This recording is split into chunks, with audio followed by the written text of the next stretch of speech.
Holy City Center Radio is episode 410, and I am your host, Christian Sanger. Today is Friday, September 19th, 2025.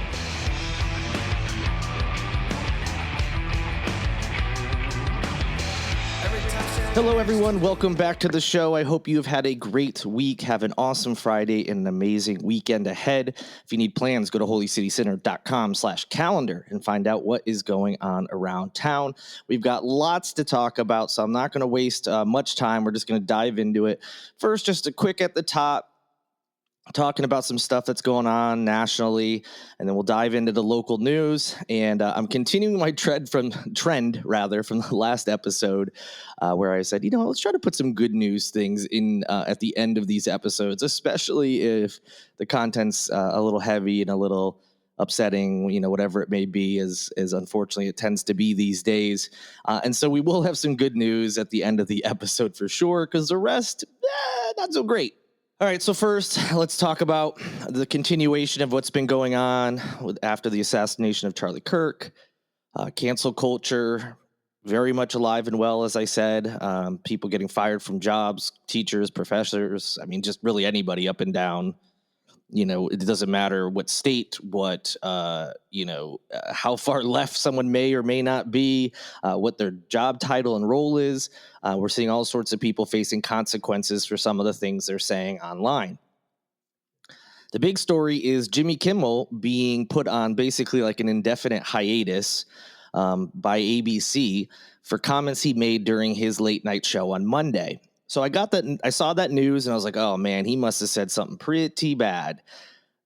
And then I saw it, and then I even saw the clip after, and the clip made it, seeing the words, I was like, well, this isn't that bad. And then the clip made it seem even less bad. He didn't even make fun of Charlie Kirk. He didn't say anything negative about him. That has been the whole rallying cry by this, mob trying to get people, fired from jobs, kicked off the air if they're a TV, host like Jimmy Kimmel. His comment was more about how MAGA is, more interested in, things like cancel culture or, trying to make sure that everyone knows that the shooter, had a trans partner and, was left wing and, stuff that's still being worked out. And said, when they have time, they're grieving. That's, not verbatim, but that's essentially what he said. It basically just calling them out for like, look, you seem way more interested in this crusade of, trying to get people in trouble, or in the case of some in the like higher ups of MAGA, like your Christine Holmes, who are using Kirk's death to kind of push their own agenda. Stephen Miller, the same thing. Stephen Miller claims that the last text he got from Charlie Kirk said something about we have to bring down these left-wing organizations. Like, oh, wow, how convenient that was the last text, huh? And Christy Noem saying things, I'm going to continue Charlie's legacy by, and I don't know, she said something horrible, I'm sure, about kicking people out of the country. It's like saying these horrific things about an assassination. Yeah, that's bad. But also like co-opting this guy's, or trying to, whatever you believe his legacy to be, trying to like co-opt that and use his name and the moment to kind of push your agenda. That's gross too. But in any event, back to the main point. The really only wrong thing, no, don't get me wrong. Like if you are a MAGA person, I could see you might be upset with it, but it's a joke. And the joke, again, was not at Kirk's expense. So get over it. Isn't this the party where Elon Musk says, make comedy legal again? Like this wasn't a bad joke at all. And again, I thought if they took him off the air, he must have made a joke about the shooting, about Kirk's death. He must have said something horrible. No, it wasn't even about him really. It was about MAGA and people, like I just said at the top, what they're doing. And it was really, kind of shocking and confusing when you see that. And then you realize the FCC chair, commissioner, whatever the main, whatever the main person over the FCC is called, I forget the official title, is a Trump lackey who was brought on by Trump, is very partisan, Project 2025 lover kind of guy. And he's going on like a right-wing podcast and talking about how what Kimmel said is one of the most like vile and horrific things he's ever heard. And yeah, we may need to look into revoking ABC's license and all this other stuff, which, first of all, that he completely ignores other, in his words, or I shouldn't say in his words, but whatever he referred to Kimmel's joke as, I forget the words he used. It was vile or horrific or whatever. But that doesn't, you're forgetting, say, like Brian Kilmeade, who a few days beforehand said unhoused people should be euthanized. 3 days later, he apologized and has faced absolutely no punishment whatsoever. Now, that's up to the network. And I get that. But it's just interesting that he calls out this thing that Kimmel said and not what's Brian Kilmeade said. In addition to that, turns out ABC or the company that owns them, I think it's like Nexstar or something, or they had some affiliates that were saying that they weren't going to show the Kimmel show anymore.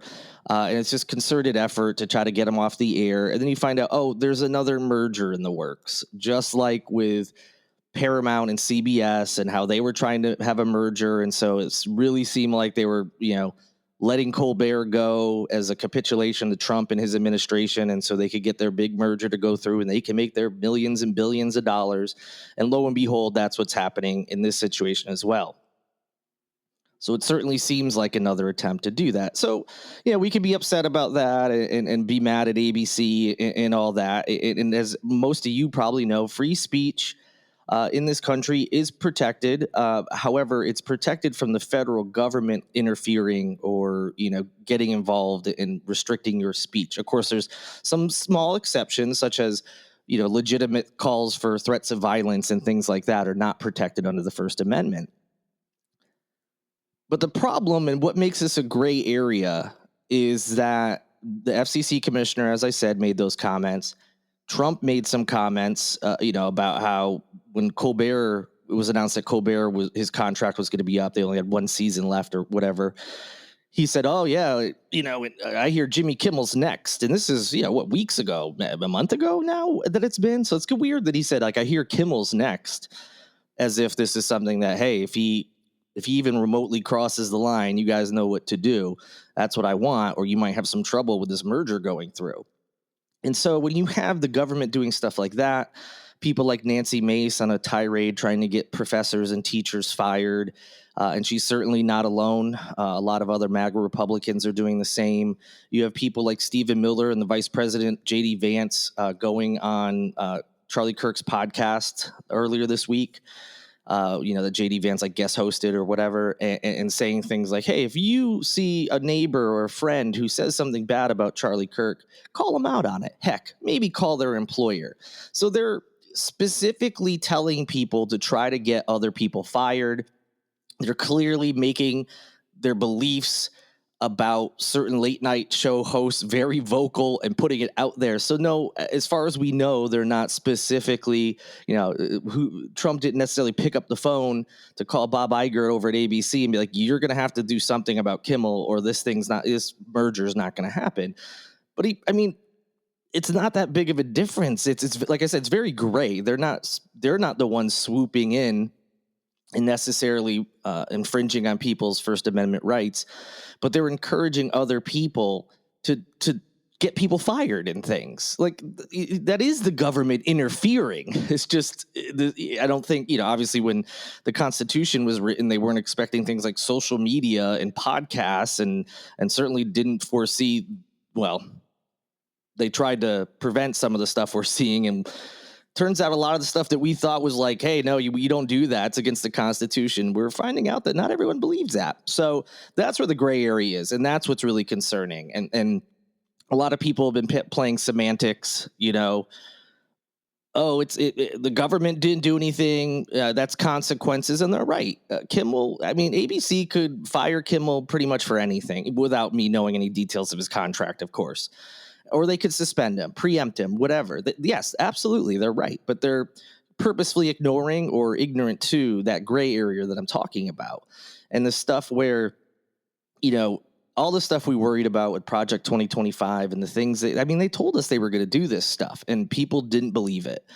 And they've been doing that, whether it's, suing law firms, suing televisions, media, then and fault certainly lies on those law firms and the media companies that had perfectly winnable court cases. They were not going to lose to Trump in these lawsuits, and they decided, we'll just settle and make this go away. And they deserve to be called out for that, for being so cowardly and not doing not doing the right thing and bowing down to this man. And so there's a lot of failures going on, and again, a lot of people playing semantics. And, all right, hey, again, unless there's some distinctive proof, and even then, are we to trust Congress to do impeachment proceedings or anything at all against any MAGA folks who may have done something wrong? No. So I also started thinking about the flip side of this. Some people might be like, hey, take that, the left. You loved cancel culture during the pandemic and during the Black Lives Matter discussions after George Floyd was murdered. And how does it feel? And, they're not wrong. I'm sure there's some people who took a lot of glee in trying to get people canceled or you get fired or whatever. And if those people didn't realize the same thing could happen to them, well, that's on them. I have no problem with people being fired or facing whatever consequences for the things they say. Now, of course, I think it depends on what they say. Obviously not everything I believe is a fireable offense or people deserve consequences. So I'm not super upset that people who have said some pretty horrific and bad things, regardless of what you may think about Charlie Kirk, you got to be smarter than that. You can't be posting things like that online. Like, come on. And so I'm fine with that. What I'm not fine is we're getting more of a gray area when the government gets involved. That's a problem. And I'm not fine with Kimmel being suspended for what he said, because I didn't really think it rose to that level. And that's fine. That's part of the First Amendment. I can have that opinion. ABC can disagree. You may disagree. Totally cool. Fine. Whatever. But I also started wondering, don't these folks, you would think all the people who are saying, haha, cancel culture is coming for you, it's not just coming for us anymore. Don't they realize that means that, yeah, it can come for you again later if you say something dumb? And don't you realize all these things that you're cheering, if a Democrat wins, which who knows if they'll ever win, again, anything, on the presidential level, if that Democrat wanted to follow suit, they could start pressuring networks to fire people or take certain hosts or commentators off TV. They could do the same exact thing that you're cheering. And if you think that's okay when your side, quote unquote, is doing it, but not when the other side does it, then you're a hypocrite. And I know people don't care about being hypocrites anymore. But if you say, oh, right, if Biden had done this to, insert conservative, talk show host or commentator or whatever here, if Biden had somehow done what Trump just did or said what Trump, would I be mad about? Oh, I would be mad about that. Okay. Maybe if people start to think, hey, how would you feel if this was your team or your guy or your whatever? I think a lot of people would be like, oh yeah, maybe this isn't right. And again, I'm fine with cancel culture. Again, there's certain circumstances I'm sure some of you could point out to where I'm like, well, no, that person didn't deserve to be fired and stuff like that. But I have no problem when people say things that are beyond the pale or whatever. So no, it doesn't bother me if someone who agrees with me politically faces consequences for something really horrific that they said.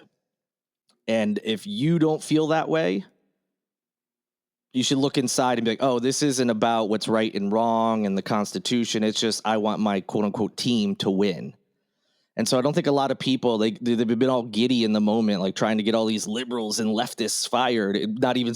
And by the way, there's plenty of conservatives or Republicans or independents that did not like Charlie Kirk. And we don't even know if those people, everyone who said something and been fired, is a leftist. So don't they realize that this stuff could just happen to them? And so we need to, not we, but a lot of these MAGA folks need to think, oh, wait a minute. if Trump can do this, that means any president can do this. And how would I feel if a Democrat did something like this? And I think some people that might open up their eyes. So anyway, that's what I've been thinking about a lot lately.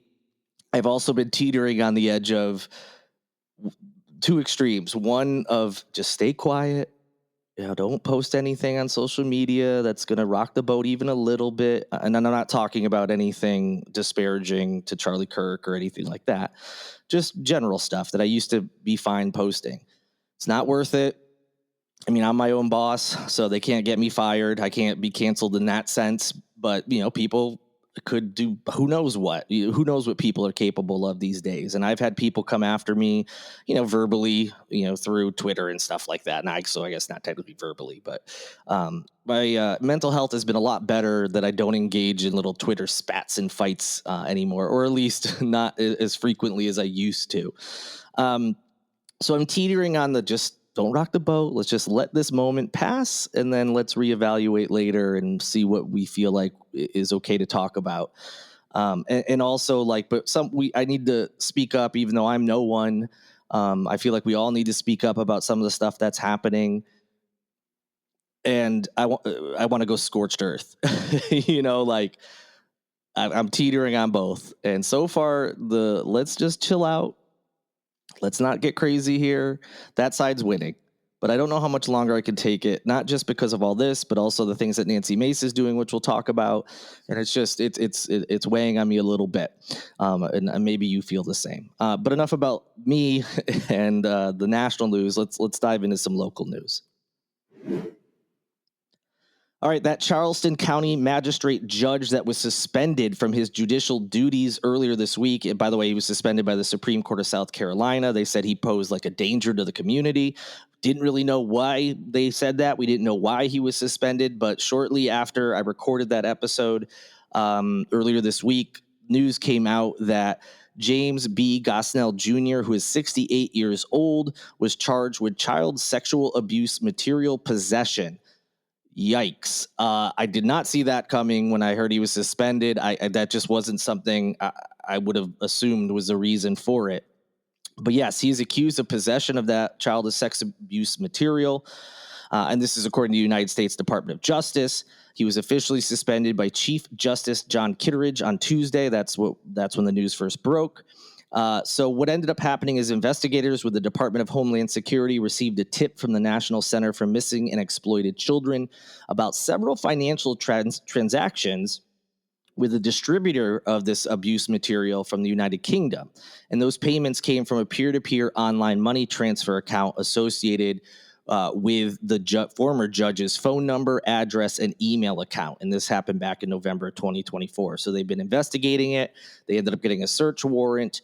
And according to Gosnell's attorney, who is Lionel Lofton, when federal authorities were executing that search warrant at Gosnell's home, they arrested him after the search was complete.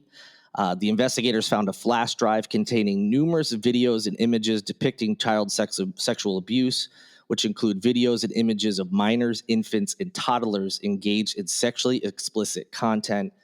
I mean, just disgusting, horrific, awful, awful stuff. He is still in prison after a bond hearing, which he certainly belongs there. By the way, they would have probably found this flash drive anyway, but according to one of the reports, he just outright told them, "Hey, they told him what they were there for. He said you can find it on this flash drive that's currently attached to a computer in this room in my home." He said he claimed that he got it from, quote, some guy in Charleston a few years ago, whatever the hell that means. And then some of the descriptions of what they found are absolutely disgusting, and you do not need to read that stuff. But yeah, just shocking. I did not see this coming as the reason for his suspension. Obviously, he'll have his day in court, innocent until proven guilty and all that. But it is not looking good for him, especially since he admitted to having that flash drive. And being suspended was certainly called for. And a long, lengthy prison sentence may be in his future. Okay, with the First Amendment free speech discussions, and is the government maybe, kind of, putting their thumb on the scale a little bit in that gray area. We have another kind of like red alert moment. This one specific to South Carolina. I mentioned that in the last episode that the state Supreme Court ruled that the South Carolina State Election Commission, excuse me, blank there for a second, was allowed to turn over our private information via these voter rolls, which is already concerning. And make matters worse, on Wednesday, the State Election Commission voted to remove the executive director, whose name is Howard Knapp, effective immediately. And that was, according to Chairman Dennis W. Shedd, who spoke to local media. He said that Knapp was removed out of, quote, a desire for new leadership, end quote. He also claimed that the decision was unrelated to the conduct of any election in South Carolina. So basically saying this has nothing to do. He didn't do anything wrong. This isn't like an election interference thing. So I appreciate him saying that at least. But the concerning part here is it more seems like they voted him out because he was kind of slow walking the request from the Department of Justice to turn over these voter, rolls, these voter, whatever the official name is for these that can contain a lot of personal information. And it certainly seems like that's why he was ousted. And now where it seemed like, all right, although it's been said that the state can turn over that information to the Department of Justice, it doesn't mean they will. And there might be some more court cases, and we're still okay for the time being. Now I'm not so sure, because ousting him certainly seems to be related to this whole thing. The chief of staff, Jenny Wooten, was appointed interim executive director, according to Shedd. And again, as I just said, it was just Thursday that the South Carolina Supreme Court, last Thursday, this is not yesterday when you're listening to this podcast, ruled that the state was able to comply with the Trump administration request to hand over voter data on some 3.3 million registered voters. And this is all because of a lawsuit that was centered, as I said, on privacy concerns. So now it's very unclear what's going to happen. And if you're wondering, that data would include not just names, but birthdays, addresses, driver's license numbers, and the last four digits of the voter's social security numbers. And everything we've seen with this administration, with the deportations of including people who shouldn't be, people that are here legally, residents, people who were born here. We've seen all sorts of things happen. And so this is certainly concerning. And now it's even more concerning because they've ousted the person who seemed to be doing the right thing by letting this all play out in the courts before just turning over all our private information. So certainly something we need to keep an eye on. This is past the red alert status because it's already been done. And it does not appear we have any recourse to go back. And that is that the South Carolina Supreme Court on Wednesday ruled that partisan gerrymanders do not violate the state constitution. Not only did they rule that, they did so 5-0. None of them took the opposite side. This is insane. Gerrymandering is not something we allow.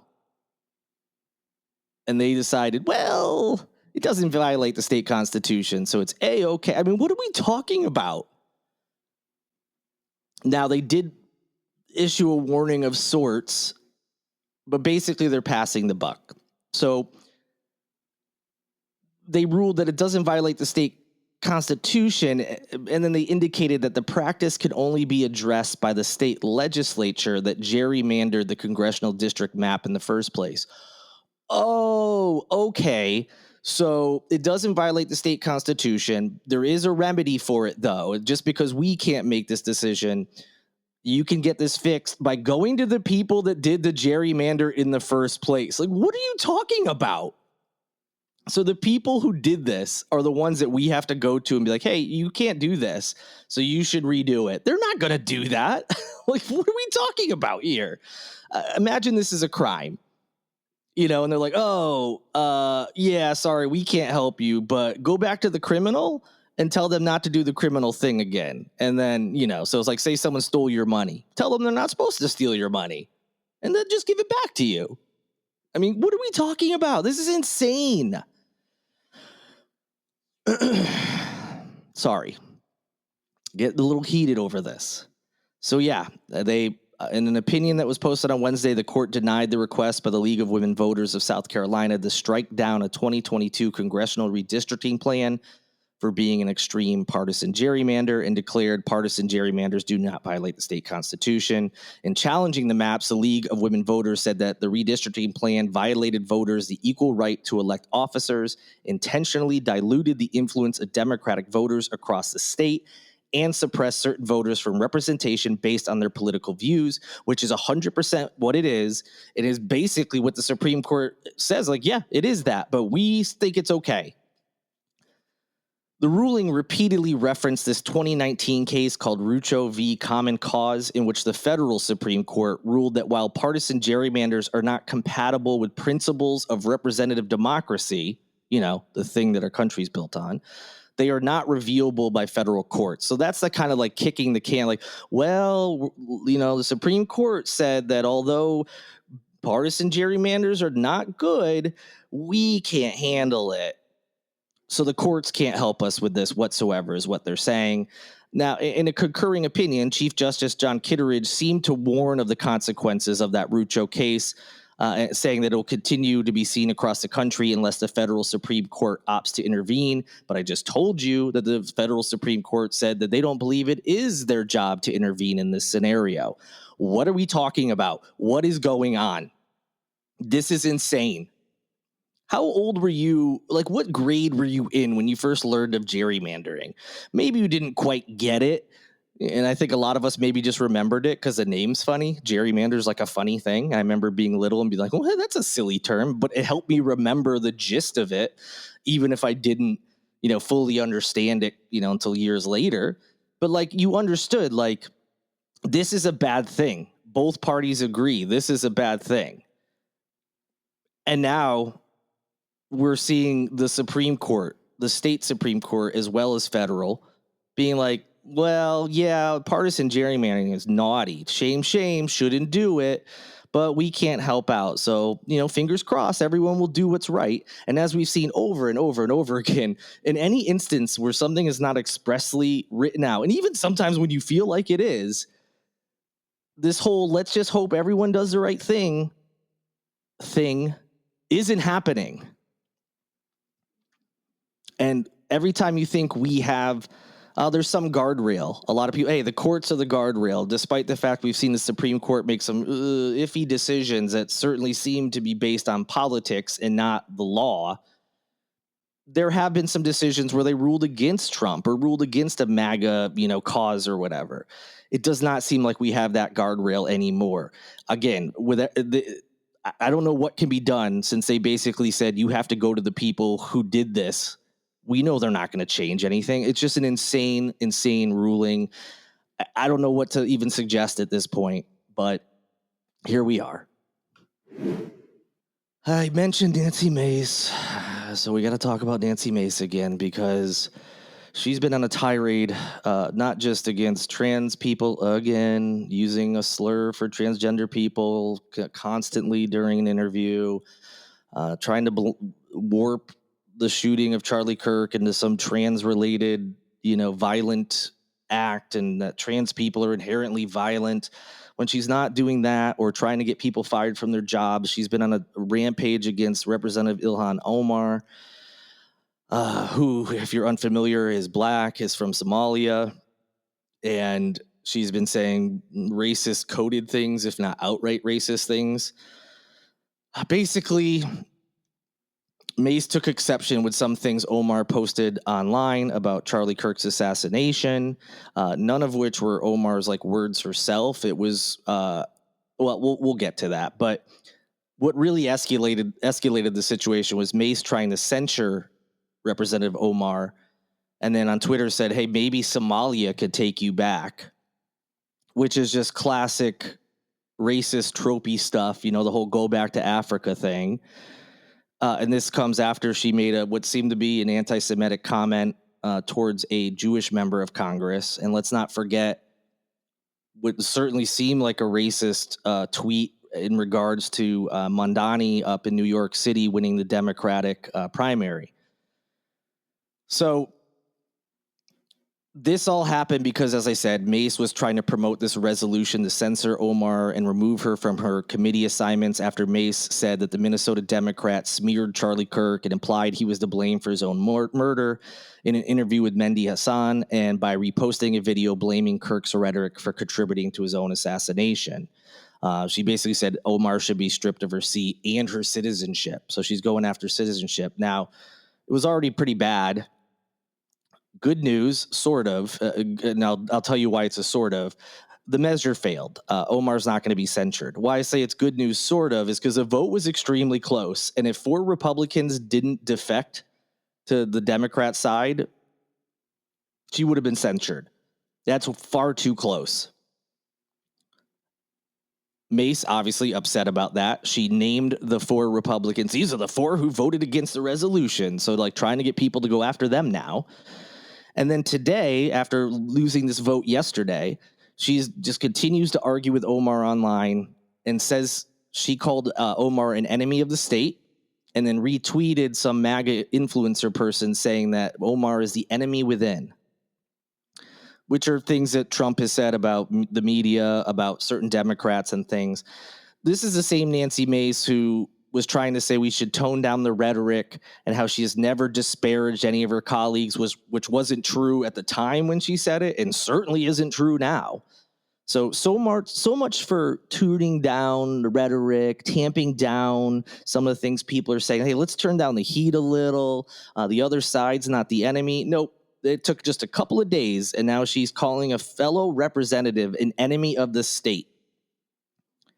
And as some have pointed out, by MAGA logic, if something were to happen to Representative Omar, and God, I hope nothing happens to anybody on any side of the aisle, but if something were, Mace should be to blame.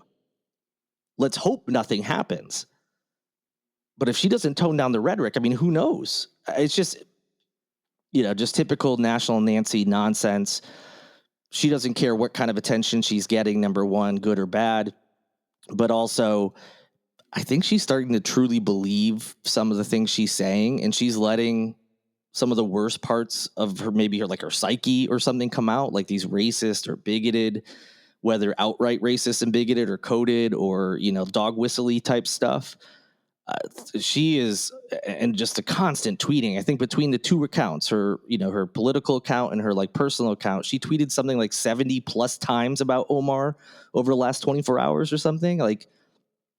I don't know what's going on in her world, but she does not seem to be well. Okay, we've got some good news, folks. No, things aren't all bad. And yes, I consume way too much news, and I am online way too much. So I see a lot of the worst of us as a country and the worst of both sides, honestly, of the political spectrum. And we have lots of things that are still good. It's still fun, and I want to highlight some of those. So we had a fun announcement and something we all need, a little comedy. Charleston Comedy Week is going to return for the second year. So this is going to be an annual event, and so I'm glad that is certainly the case. They will be returning from Saturday, January 24th through Sunday, January 31st of this coming year. This festival is a collaboration amongst several local venues and some local comedy groups and stand-ups. They'll feature performances not just from local and regional acts, but also national acts. Those include stand-up comedians, improv groups, sketch comedy, so on and so forth. So there'll be a lot of great local acts, but in addition to that, the national highlights include folks like Pete Holmes, who's a very funny comedian who I enjoy, as well as Pauly Shore, yes, the legend, the weasel, Sherry Shepard, Tim Heidecker with Neil Hamburger, Tom Papa, Miss Pat, and many, many more. Visit the link in the show notes. Tickets are on sale today, Friday, when you're listening to this, for all of the shows for Charleston Comedy Week. So if you want to see the full schedule, just hit the link in the show notes. Another piece of good news, 6 Charleston area restaurants made Southern Living's list of the South's top 50 barbecue joints. So congrats to those Charleston area restaurants. The Palmetto Estate, if you're wondering, had 11 total entries, so including those 6 in Charleston. And by the way, the top pick by Southern Living was City Limits Barbecue in West Columbia. I've never been. Now I definitely want to check it out. It's named the best of the South, so that's pretty great.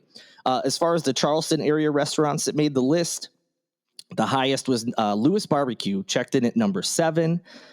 Palmyra Barbecue was 16. After a little bit of a jump, we go to 34, Home Team Barbecue. 39 was Melvin's Barbecue. 41, Rodney Scott's Whole Hog Barbecue. And number 44 was King Barbecue out in North Charleston. So congrats to all of them. Well-deserved. Definitely want to check out that place in West Columbia. If you visit the link in the show notes, you can see all that I just told you about, but you can also see the full top 50 list. So if you want to see the other South Carolina restaurants, or maybe ones nearby in Georgia, North Carolina, etc. So definitely made me hungry. It makes me want some barbecue this weekend. So we'll see if that ends up happening. Thank you so much for listening. Thank you to Lindsay Marie Collins with LMC Sound System for producing this and every episode of this show. And thank you to Tyler Boone, whose music you hear in each and every episode. I hope you have a great week. You know what to do if you need plans, holycitycenter.com/calendar. Enjoy yourself as much as you can. Keep your eye on what's going on. Keep it in the back of your mind. Enjoy your days. Have fun. As doom and gloom as it may seem sometimes, or as I may make it seem, there's definitely things to keep our eyes on, certainly things we need to be aware of and be worried about, but, you can still live your life and have fun. So let's, I'm trying my best when I'm getting worked up about something to do what I can about it, and then distancing myself when there's nothing I can do in that moment, nothing I can change, and hopefully you can do the same. And so with that, good night. Good luck.